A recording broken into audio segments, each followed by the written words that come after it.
demais. Vamos agora escutar, acho que alguns exemplos bastante interessantes, mais interessantes que essa, né, do que essa explanação mais genérica. A gente vai começar, então, pela Soraya.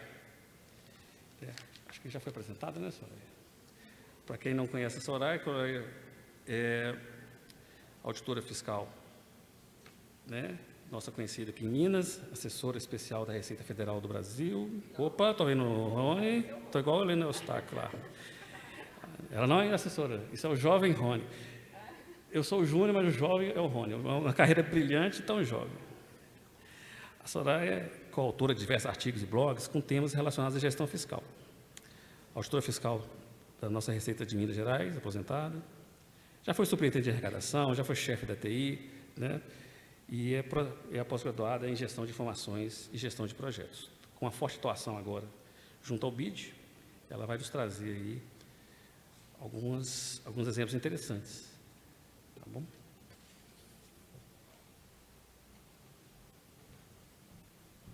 Eu sou bem pequena.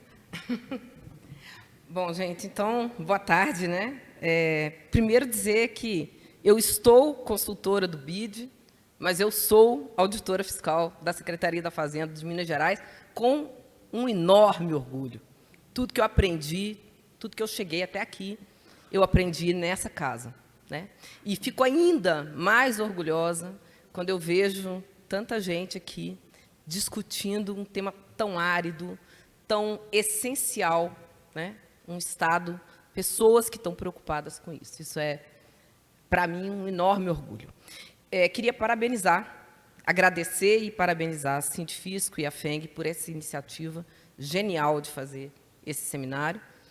E aí, se a gente conseguir... Bom, então, na verdade, meu desafio, eu não consigo enxergar algumas letrinhas, mas era falar um pouquinho sobre inteligência artificial, reforma tributária e auditor, perfil do auditor.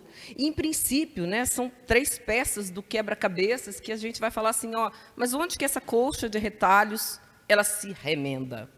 Né? Dava para a gente conversar 2 dias por cada uma dessas peças. A gente está indo embora, né, depois de 1 dia e meio falando de reforma, querendo mais. Eu, pelo menos, querendo muito mais. Mas, certamente, dá para falar de inteligência artificial e de perfil de auditor por mais 2 dias. A gente já está consciente, sabendo que a reforma vai, de verdade, trazer grandes mudanças para os nossos processos, para os nossos trabalhos, para quem é o auditor, e, com certeza, a IA também. Eu posso dizer que, naquele mundo, né, em que a gente assistiu na administração tradicional, né, pessoas, processos, ferramentas, a gente tem uma nova engrenagem, que são os dados. Né? Processos, pessoas, ferramentas e dados vão ser completamente mudados, ajustados para essa nova realidade. Né? Eu não tenho dúvida disso. E se alguém está achando que eu vim aqui dizer que a IA vai nos salvar, que a IA vai implementar a reforma tributária, eu lamento. Eu não acredito nisso. Guardem, né? Guardem essa pegadinha adiante até o final. Eu espero conseguir explicar para vocês por que eu estou dizendo isso. Mas o fato é que, para trabalhar no mundo moderno, né, já dizia o Júnior, a gente precisa dos dados. Não dá mais para pensar novos processos, pessoas e a realidade da gestão fiscal sem trabalhar ferramentas e dados. E eu queria, de início, dizer que eu não estou aqui falando de futurologia. Não estou falando de algo que vai acontecer daqui a 10 anos. Estou falando de algo que está aqui agora, no dia de hoje. De uma realidade que é mais do que presente, né? Que é o nosso dia a dia. Né? Não estou prestando atenção, não ouvi falar, não sei... Né? Mas está acontecendo. Né? Nós não vamos falar aqui de nenhuma solução, de nenhuma ferramenta que não está no ar, funcionando no Brasil. A primeira coisa é que dados são um ativo crescente e precioso. Eu tenho uma colinha aqui, porque eu não vou lembrar, mas é uma monstruosidade, né? É uma monstruosidade. Não sei, eu não consigo nem calcular, mas hoje a gente produz por dia 2,2 milhões de terabytes por dia. E em 2025, a gente vai produzir 463 exabytes. Quanto é isso? Algo que a nossa mente não consegue compreender. Mas essa é a verdade, isso é o que está acontecendo. E a IA? Por que eu estou dizendo que ela já é uma realidade? Vamos imaginar que uma parte de vocês nunca nem por curiosidade foi lá no site do ChatGPT. Vamos imaginar que nem por curiosidade você não chegou aqui usando um aplicativo. Acho difícil. Você chegou aqui, você identificou qual o melhor caminho que você ia tomar usando um aplicativo. E, com certeza, se você está vendo filme no streaming, eu acho que todo mundo está vendo, né, está recebendo uma tonelada de sugestões de novos filmes, de novos livros, de novas coisas para usar. Isso não é uma inteligência artificial forte, é uma inteligência artificial que a gente ainda chama de fraca, porque ela se baseia num algoritmo que já escritinho, que vai lá com a sua história, ela não está analisando o conteúdo dos filmes, mas com base na sua história, ela te faz sugestões. Isso é o que a gente chama de uma IA fraca, né? E aí eu vou dar um exemplo dessa quantidade, dessa tonelada, né? Tem algumas semanas, né, já que a gente começou a discutir o seminário, e aí, assim, coincidiu que semana passada eu ia falar de gestão de baseado em dados e hoje eu ia falar de IA. Então, eu comecei a separar artigo sobre esses assuntos. E chegou um determinado momento em que eu conseguia ler um artigo por dia e chegavam 12 na minha máquina de sugestões, que é humanamente impossível. Ainda que eu não fizesse mais nada, eu não ia dar conta de ler isso tudo. Mas essa é a realidade que a gente está submetido. O que é IA? De que é isso que a gente está falando? Que negócio é esse, né? E aí eu vou ser ousada, eu vou dizer para vocês que essa é a definição simplória do ChatGPT. Eu perguntei para ele, né? E pedi para ele descrever de um jeito completamente simples para quem não é técnico, né? É uma área da ciência da computação que busca criar máquinas e sistemas para simular a capacidade cognitiva, compreender de verdade, e realizar tarefas de forma autônoma e adaptativa. Quer dizer, não é o algoritmo que está dizendo para onde você vai, mas ele vai aprendendo e fazendo diferente com aquilo que ele vai colocando. Então, ele tem capacidade de sozinho ir se modificando, né? O que está fazendo isso, né? Como é que isso está virando verdade, né? Por que a gente que está na gestão fiscal vai usar a inteligência artificial? Porque está na moda? Não. A gente tem uma tonelada, né? A gente tem, além do ChatGPT, que ficou aí super conhecido, dezenas de outras ferramentas, muitas delas gratuitas, né? Que têm distintas finalidades, né? Eu conheço aquela historinha, né, que o pessoal diz assim, para quem tem martelo, tudo é prego. Isso não é verdade para a inteligência artificial. Você tem ferramentas especializadas em diferentes tipos de alternativas de solução que você precisa. Então, vou dar um exemplo aqui, né, está aí citado o IBM Watson, que eu sei que a Secretaria da Fazenda de Minas Gerais já usa, né? Mas outras tantas estão aí que a gente, às vezes, está usando ou, às vezes, não está usando. E por que a gente vai usar isso? Porque o nosso negócio, galera, é informação. Não tem mala de dinheiro, não tem saúde e educação, não tem outra coisa palpável. A gente trabalha com transações. Transações de arrecadação, transações de gasto, transações de consumo.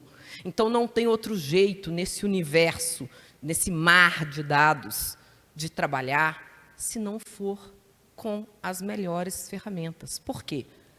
Porque a gente precisa, como auditor, encarar o desafio de criar um modelo de gestão fiscal que seja atualizado, vivo, adequado para essas mudanças de cenário tão abruptas.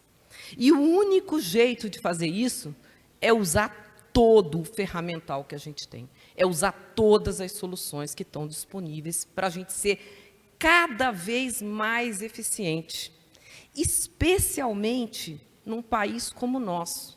Quem estuda receita e despesa do país sabe que a gente não tem receita para suprir todas as necessidades dos nossos problemas sociais, de diversidade, de diferença social, né? Então, a gente precisa ter, sim, toda a eficiência ao nosso dispor para poder entregar a melhor gestão fiscal para esse país e para cumprir com os nossos desafios.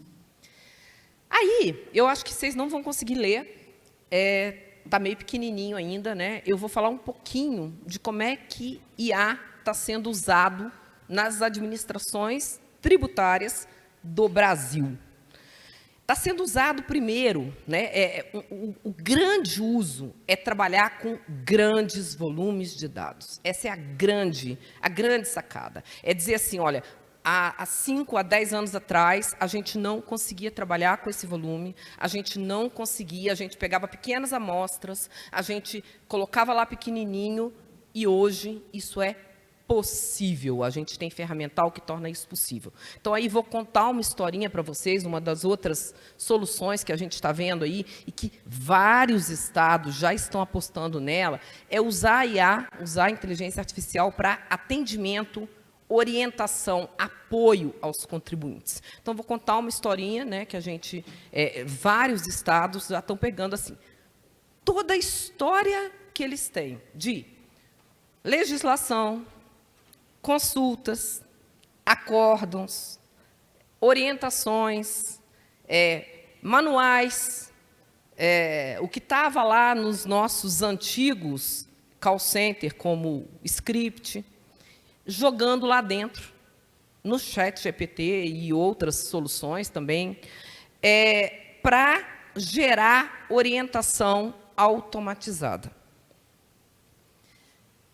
Uma Secretaria da Fazenda grande, né, e eu acho que posso falar aqui, Rio Grande do Sul. Eles contaram para a gente que eles contrataram, e para pegar a história inteira eletrônica que eles tinham, que é algo como 20 anos, a máquina gastou 3 horas e meia para absorver tudo. Toda a história. Aí a pergunta de vocês, ele sai de lá respondendo? Ele sai de lá sabendo? Não. Essa também é outra brincadeira, né? A gente, outro dia, ouviu uma historinha que eu também adorei, que o ChatGPT é igualzinho um adolescente, né? Ele responde mesmo quando ele não sabe.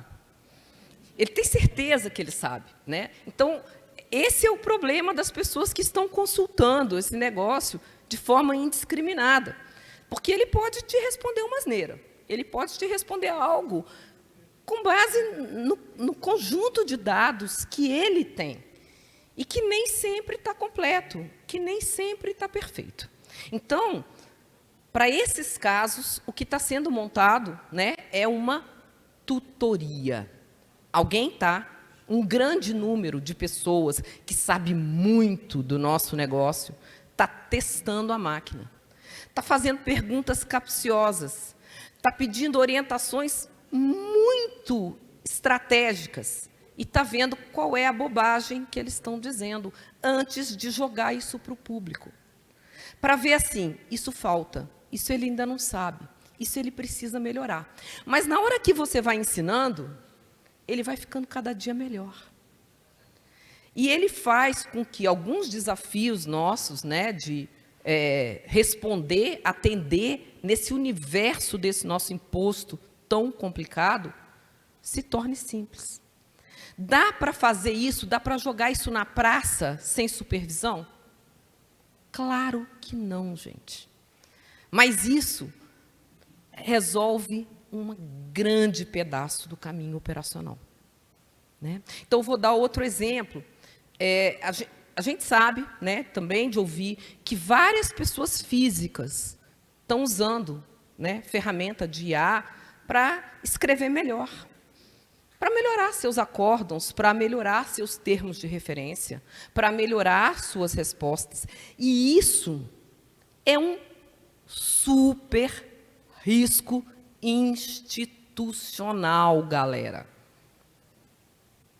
Para isso, a gente precisa resolver de forma organizada, estruturada, dentro da administração, uma política. As grandes empresas do país já estão determinando como que os seus funcionários, como que os seus servidores podem ou não podem, e, em geral, não podem usar pessoalmente esse tipo de solução, porque isso tem um risco de vazamento da informação. Isso tem um risco de colocar a informação sigilosa numa base de dados pública. Então, veja, nós estamos falando de uma coisa que chama ferramenta. Ferramenta a gente usa para o bem, mas também usa para o mal. Quem contratou um ChatGPT para colocar todo o seu conhecimento lá dentro, teve a coragem, a ousadia de também escrever no contrato, e isso é plausível e possível, que aquelas informações, elas são sigilosas. Ou seja, aquela ferramenta contratada, ela não pode disponibilizar os dados da Secretaria da Fazenda para uso geral. Ela está sendo contratada para usar naquele ambiente, ela melhora para aquele ambiente, ela usa os dados demais que ela tem, mas ela não pode usar esses dados para fora. Então, a IA está levantando um conjunto de problemas. A gente podia passar aqui, sei lá, nem sei quantas horas, né? O problema, por exemplo, do direito autoral. Tudo que está lá dentro, em algum momento, né, as reportagens, o conhecimento que está lá, em algum momento ele foi produzido por alguém. E agora algumas pessoas começam a discutir. Ó, você está usando o meu conhecimento, você está usando a minha história dos meus jogos para melhorar o seu xadrez. Mas esse é um debate importante. Né? Aqui no Brasil, a gente tem o Senado começando a discutir um pouco, mas discutindo a ponta da ponta do iceberg. Né? E que a gente que trabalha com informação, a gente que trabalha com informações sigilosas, precisa detalhar, precisa melhorar, precisa ter mais consciência e acurácia, né, nesse debate. Um grande caso, assim, a grande maioria dos países e dos estados e da Receita Federal está usando esse tipo de tecnologia para identificar padrões, né, e identificar possibilidades de outliers, indícios de que alguma coisa está errada. Né? E o grande negócio que a gente está conseguindo é algo que o Júnior falou, é ter um monitoramento contínuo e em tempo real. E isso faz a gente ficar atento com uma realidade, uma perspectiva, algo que a gente não teve até então. Isso coloca a gente em outro patamar. Mas você está vendendo que tudo são flores. Infelizmente, não. As coisas não são flores. Esse negócio tem muitos riscos. Eu já comecei a falar de alguns, né? Mas tem o risco de qualidade de dados. Joguei lá dentro um tanto de coisa com baixa qualidade. Não tem jeito, né? Entra porco, sai linguiça, né? Né? Botei porcaria lá, botei dado de baixa qualidade, vai sair análise, vai sair coisa que não é adequada. Né? Viés. Né? Por alguma razão, a equipe que estava trabalhando, ela selecionou de uma forma tendenciosa. E a gente vai mostrar isso, né? Um caso real, aí, alguns casos reais, em que isso está acontecendo e gerou danos gravíssimos à imagem, ao trabalho, ao processo e à própria sociedade. Né? Então, essa questão da qualidade, essa questão da transparência. Né? A gente não sabe hoje como nossos dados estão sendo usados. A gente não sabe o que está sendo disponibilizado. Né? As pessoas sabem o tempo inteiro onde eu estou, a minha localização, e elas estão usando essa informação. As máquinas sabem. Né? depois que as máquinas tomam determinadas decisões, e isso muitas vezes não está explicitado, como é que a gente volta para trás? Eu vou contar um caso real, né? Uma pessoa que teve um problema, né, com uma dívida que não era dela, ela entrou na justiça, beleza, conseguiu o reconhecimento que a dívida não era dela, era um problema de fraude, mas, no histórico, ela continua constando como uma pessoa endividada, porque o algoritmo não tem retorno, não volta. Está decidido. Como é que a gente faz com isso? E aí, no mundo fiscal, essa coisa é um pouco pior. Eu vou contar 2 historinhas muito rápidas para você, e aí vou pedir ao Júnior que não me deixe passar do meu tempo, pelo amor de Deus, que eu começo a me empolgar, pode ir longe.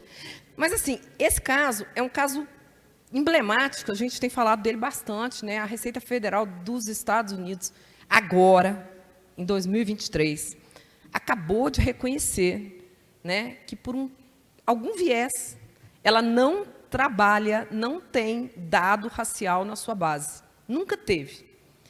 Mas, por algum viés de seleção do algoritmo, ela acabou escolhendo e concluindo que as pessoas de raça diferente, as pessoas negras, foram sobrefiscalizadas. E ela teve que ir lá no Senado reconhecer que isso foi um problema. Além disso, a gente tem um caso também emblemático na Holanda, né? Tem um tipo de ajuda, um tipo de apoio que é dado para as pessoas que têm criança em idade de creche e que, obviamente, depois disso, eles são auditados. E, nesse caso, era um dado que entrou mesmo, né? Quer dizer, eles conseguiram identificar fraude para as pessoas que eram imigrantes. E depois chegaram à conclusão, depois de 14 anos, que isso foi um erro, mas as pessoas já tinham pago, já tinham sofrido todas essas consequências desse negócio. Isso quer dizer que a gente não deve usar? Isso quer dizer que a gente não deve fazer? Isso quer dizer que a IA é ruim? Isso é um problema do algoritmo? Isso é um problema das pessoas. Isso é um problema de gestão. Isso é um problema nosso, de quem conhece dado, de quem conhece o nosso conceito de dado, de quem conhece o nosso processo, de quem conhece o nosso negócio, que precisa trabalhar com qualidade das informações, que precisa selecionar as melhores amostras, as melhores análises, e que precisa garantir um olhar múltiplo, um olhar que não seja enviesado. Esse é um problema nosso. A gente tem que assumir o ônus e o bônus de usar ferramentas dessa natureza. Bom, aí eu vou, já meio chegando no final, né, também falar um pouco dos impactos gerais. Veja, a gente mora num país em desenvolvimento. E não há como negar que a inteligência artificial vai, sim, ter grandes impactos econômicos, grandes impactos no mercado do trabalho e no perfil das pessoas. Agora, pense como isso acontece no Brasil, galera. A gente mora num país, outro dia saiu uma pesquisa, né, nem é uma pesquisa, é um diagnóstico de entidades sérias, né, não é galego, não, assim, é gente que fez um trabalho sério, que 55% dos entrevistados não conseguem ler um exame de sangue. 47% das pessoas que participaram desse estudo não entendem os gráficos que são apresentados no Jornal das 8. E nós estamos falando de uma solução que vai trabalhar com compreensão, que vai trabalhar com conhecimento e que vai substituir uma grande massa de pessoas. É inexorável. E isso é um problema do Estado, é um problema da gestão fiscal. Né? Vários estudos, e isso a gente precisa começar a debruçar, precisa começar a estudar sobre isso, já começam a discutir que nós vamos ter que entregar uma renda básica, mínima, para todos os que vão ficar sem trabalho. Hoje, não é amanhã, não é daqui a 10 anos, não. Se você for lá em São Paulo, já tem 4 lugares que estão com equipamentos de uma filial da ChatGPT para fazer reconhecimento de íris, né, para identificar de forma digital as pessoas e está pagando numa moeda virtual mundial $20 para cada identificação. E eles estão fazendo isso já considerando que essa base vai ser essa moeda mundial, essa identificação digital, será a forma de trabalhar com renda básica para quem vai ficar sem trabalho, para quem precisar do mínimo. Agora, eu queria fazer uma pergunta para vocês, né? Num país como o nosso, do tamanho dessa desigualdade, quem que você acha que vai pagar essa conta? Onde vai estar o imposto que vai pegar todo mundo que ganhou esse tanto de dinheiro, né, com IA, com ferramenta, com a modernidade, para redistribuir isso para uma renda básica para todo mundo que vai precisar? Então, eu estou sendo provocativa, né? Isso traz para a gente a necessidade de um Estado mais forte, de uma gestão fiscal ainda mais forte e de um debate ainda mais intenso. Esse é o olhar da floresta, essa é a minha penúltima, né? E nós, na nossa árvore, o que esse negócio vai fazer com o auditor? O que vai virar o trabalho da gente com esse negócio da inteligência artificial? E a melhor historinha que eu ouvi para resolver esse assunto, ela é de uma filósofa que alguns de vocês talvez acompanhem, conheçam, que chama Lúcia Galvão, que ela contou assim um negócio genial, que ela disse que todo dia, né, todos nós acordamos, escovamos o dente, tomamos um café, viemos para o trabalho, almoçamos, voltamos, rotina. Todo dia a gente acorda, a gente estava falando disso agora no intervalo, né, da história da rotina, e faz a mesma coisa. E ela diz que isso fez ela lembrar daqueles filmes antigos de cowboy, né, que os índios ficavam rodando em volta do fogo, fazendo a dança da chuva, levanta, abaixa, acende, apaga, lá. Só que a diferença é que os índios sabem, nesse filme, por que eles estão rodando. E a gente, muitas vezes, não é que a gente não sabe o porquê que a gente está fazendo isso todo dia, é que a gente nem se pergunta. Então, se vier uma máquina aqui abduzir tudo que existe na cabeça da Soraya, provavelmente isso tudo que ela faz no piloto automático, ela vai fazer mais rápido, com menos erro e melhor.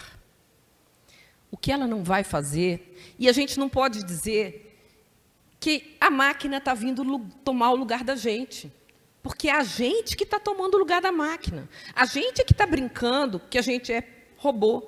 A gente é que está no piloto automático. Né? O que ela não é capaz de responder é o porquê, é o propósito, é o para onde a gente está indo. É garantir que a gente está indo para o lugar.